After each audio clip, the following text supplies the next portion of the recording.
Alright, so for the final and most daunting part, where it's just going to be just pure speech, as the director Kevin wanted, here are some questions he wanted us to go through. So what do you love? What do you fear?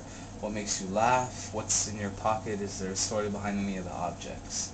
So what do you love?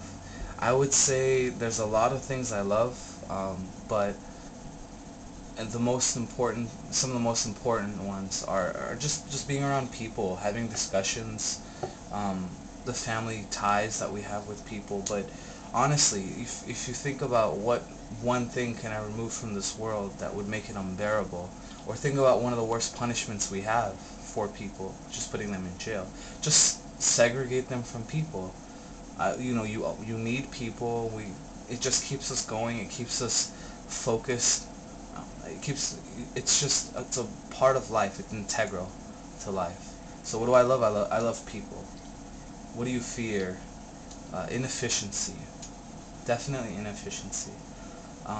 You always want to be doing the most that you can with what you have all the time. And the problem is, I probably fear being inefficient the most. And maybe I'm not as inefficient as I fear, but it's just something always in the back of my mind that I'm being more inefficient than everyone else, even if told otherwise by other people. So what makes you laugh?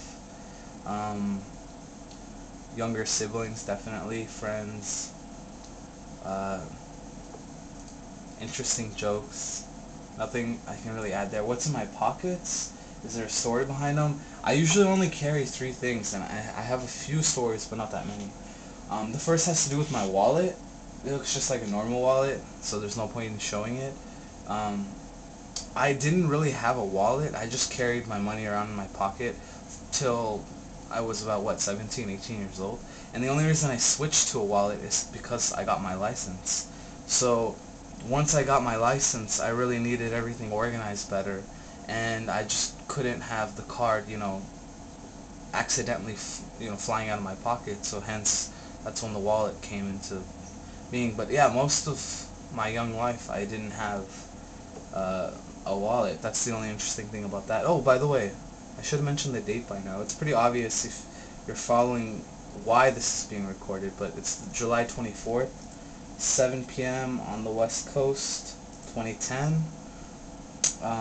What else is in my pocket? My keys. So you guys all know what keys are for. And I have to have them. Car, home, the gate.